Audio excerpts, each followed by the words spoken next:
Hello everyone, स्वागत है आप सभी का एक और नई वीडियो के अंदर। और आज मैं आप लोगों के लिए लेकर आ चुका हूँ चेनसॉ मैन का एपिसोड नंबर 15। तो जिस किसी ने भी इसके पुराने एपिसोड चेकआउट नहीं करे तो आप उसे जाकर चैनल पर चेकआउट कर लें। और वीडियो शुरू करने से पहले मेरी आप लोगों से एक ही रिक्वेस्ट है कि अगर आपने इस चैनल को सब्सक्राइब नहीं किया तो आप इसे सब्सक्राइब कर लें, ताकि मुझे वीडियो बनाने की मोटिवेशन मिलती रहे और मैं आप लोगों के लिए इसी टाइप का क्वालिटी कंटेंट लाता रहूँ। तो एपिसोड की शुरुआत में हम उसी स्कूल को देखते हैं जहाँ डेंजी जाने की बात कर रहा था और वहाँ पर कोई मौजूद नहीं था। और अब हम देखते हैं रीज और डेंजी को, जहाँ पर रीज डेंजी को पढ़ा रही थी। रीज डेंजी से अपना पहला सवाल पूछती है जिसका जवाब वो बड़ी ही आसानी के साथ दे देता है। और इस सब के बाद वो ब्लैक बोर्ड पर एक शब्द लिख देती है और फिर वो डेंजी को उसे पढ़ने को कहती है। लेकिन डेंजी तो वहाँ पर ही बैठा बैठा सोच रहा था, तो अच्छा इस टाइप का होता है स्कूल।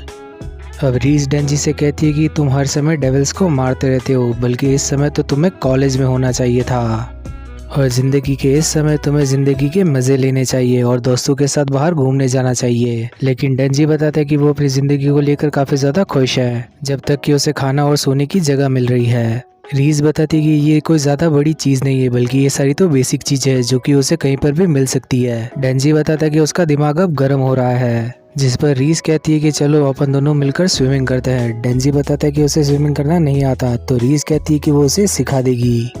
रीज यहाँ पर पानी में उतरने लगती है और डेंजी सोचने लग जाते कि मैं ऐसा नहीं कर सकता, ये तो माँ की माँ के साथ धोखा हो जाएगा।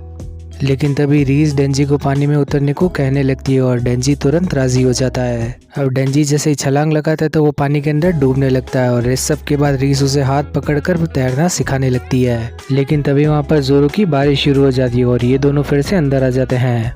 रीज अब डेंजी से पूछती है कि वो क्या चुनेगा, शहर का चूहा या फिर गाँव का चूहा। और दूसरी तरफ एंजल डेविल भी आकी से सेम क्वेश्चन पूछता है। लेकिन एंजल डेविल यहाँ पर अपनी ही बात कंप्लीट करने लगता है। वो बताते कि गांव के चूहों को ज़्यादा सुविधा नहीं मिलती, लेकिन उसे कभी भी मरने का खतरा नहीं होता। और दूसरी तरफ जहाँ पर शहर का चूहा अपनी ज़िंदगी मज़े में बिताता है, तो उसे मरने का खतरा भी उतना ही ज़्यादा होता है। यहाँ पर गांव का चूहा सिविलियन हंटर्स को कहा गया है और शहर का चूहा पब्लिक सेफ्टी को। अब एंजल डेविल अपनी ज़िंदगी का जिक्र करते हुए बताने लगता है कि वो हमेशा से ही गांव का चूहा बनना चाहता था, लेकिन माँ की माँ उसे शहर में लेकर आ गई।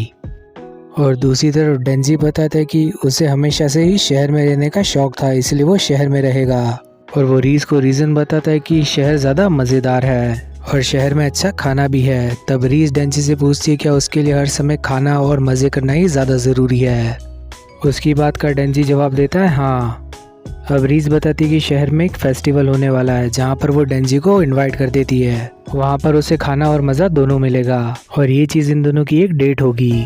अब रीज यहाँ से आगे बढ़ते हुए गर्ल्स रूम के अंदर जाने लगती है और तभी वो पीछे मुड़ के देखती है तो उसके पीछे एक आदमी खड़ा हुआ था और इस आदमी के हाथ में चाकू था और ये बताता है कि चलो साथ में बाथरूम चलते हैं। अब दूसरी तरफ डेंजी को आँख बंद करने पर रीज और माँ की माँ दोनों ही दिखाई दे रही थी। रीज यहाँ से उस आदमी से भागते हुए छत की तरफ भागने लगती है और एक जगह जाकर ये दोनों ही लोग रुक जाते हैं। रीज उस आदमी से पूछने लग जाती है कि आखिर उसे चाहिए क्या, जिस पर वो आदमी बताता है कि मुझे तुम्हारी जान नहीं चाहिए, बल्कि मुझे तुम्हारी चेहरे की चमड़ी चाहिए और तुम्हारी ये आंखें चाहिए। और ये वही आदमी था जिसने टाइफून डेविल के साथ कांटेक्ट किया था और ये यहाँ पर शायद डेंजी को ही मारने के लिए आया है।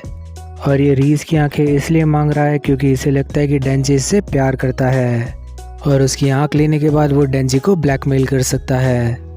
इतना सब कुछ कहने के बाद वो आदमी रीज पर हमला कर देता है, लेकिन रीज उसका हाथ पकड़कर मरोड़ देती है। वो आदमी अब नीचे गिरने लगता है और वो उसका गला पकड़ लेती है। रीज उस आदमी का गला दबाते हुए रशियन में कहने लगती है कि मैं डेंजी के साथ डेट पर जा रही हूँ। रीज यहाँ पर अपना पूरा का पूरा प्लान उस आदमी के सामने रिवील कर देती है कि कैसे वो चर्च जाएंगे और गार्डन में भी घूमेंगे और आखिर में वो रात चर्च के अंदर बिताएंगे।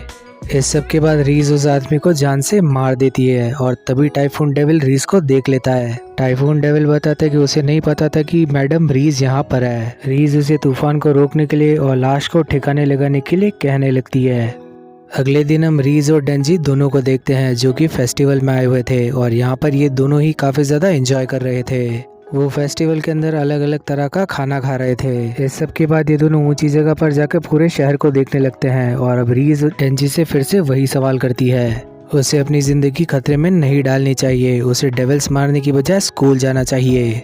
रीज अब डेंजी का हाथ पकड़ लेती है और उसे अपने साथ भाग जाने को कहने लगती है। वो उसे यकीन दिलाती है कि ये दोनों लोग खुश रहेंगे और वो हमेशा डेंजी को प्रोटेक्ट करेगी। डेंजी पूछता है कि हम भाग तो जाएंगे लेकिन कहाँ पर। अब डेंजी रीज से पूछ लेता है कि आखिर वो उसके लिए ये सब क्यों करना चाहती है, जिस पर रीज बताती है कि वो उसे पसंद करती है। डेंजी यहाँ पर बिल्कुल चुप हो जाता है, जिस पर रीज उससे पूछती है कि क्या वो उसे पसंद नहीं करता। डेंजी कुछ देर चुप रहने के बाद उसे बताता है कि वो भी उसे काफ़ी ज़्यादा पसंद करता है, लेकिन डेंजी ये भी बताता है कि वो अपना काम नहीं छोड़ना चाहता। क्या वो उसके साथ भी रह सकता है अपना काम भी ना छोड़े। अब रीज डेंजी से पूछने लगती है कि क्या वो किसी और को पसंद करता है। डेंजी सबसे पहले कुछ बोल पाता, रीज डेंजी को किस कर लेती है और इसी सब के साथ आसमान में आतिशबाजी शुरू हो जाती है। इस सब के बाद डेंजी नीचे गिर जाता है और हम देखते हैं कि उसके मुंह से खून निकल रहा था। हम देखते हैं कि रीज ने डेंजी की जबान काट ली है और इससे पहले कि वो ट्रांसफॉर्म हो पाता वो उसका हाथ भी काट देती है और इतना सब कुछ करने पर वो उसके गले पर भी एक बड़ा सा कट मार देती है। फिर वो डेंजी से पूछती है कि क्या तुम्हें फिर से दर्द हो रहा है और इस सब के बाद वो डेंजी को फिर से किस कर लेती है। रीज बताती कि अब वो डेंजी का हार्ट निकालने वाली है, लेकिन तभी जमीन के अंदर से शार्क बाहर निकल जाता है और डेंजी को वहां से लेकर भागने लगता है। शार्क बताता है कि ये खुशबू तो बॉम्ब डेविल की है और उसे इस सब के बारे में पहले पता क्यों नहीं चला। अब रीज अपने गले पर लगी हुई रस्सी को खींच लेती है और उसकी बॉडी पूरी तरह से फट जाती है और यहाँ पर रीज ट्रांसफॉर्म होकर फाइनली बन जाती है बॉम्ब डेविल। बॉम्ब डेविल यहाँ पर शार्क से काफी ज्यादा गुस्सा थी क्योंकि वो उसका शिकार लेकर भाग चुका था। हम यहाँ पर एक फायरबॉल देखते हैं जो कि शार्क की तरफ आ रहा था और इसी सब के साथ ये एपिसोड भी यहीं पर खत्म हो जाता है और इसका अगला एपिसोड काफ़ी ज़्यादा खतरनाक होने वाला है। तो नोटिफिकेशन बेल को ऑन करके ये ध्यान रखना कि वो वीडियो आपसे छुपे ना। और इसी टाइप के क्वालिटी कंटेंट के लिए वीडियो को करना लाइक और चैनल को करना सब्सक्राइब। अब मिलेंगे नेक्स्ट वीडियो में, तब तक के लिए बाय।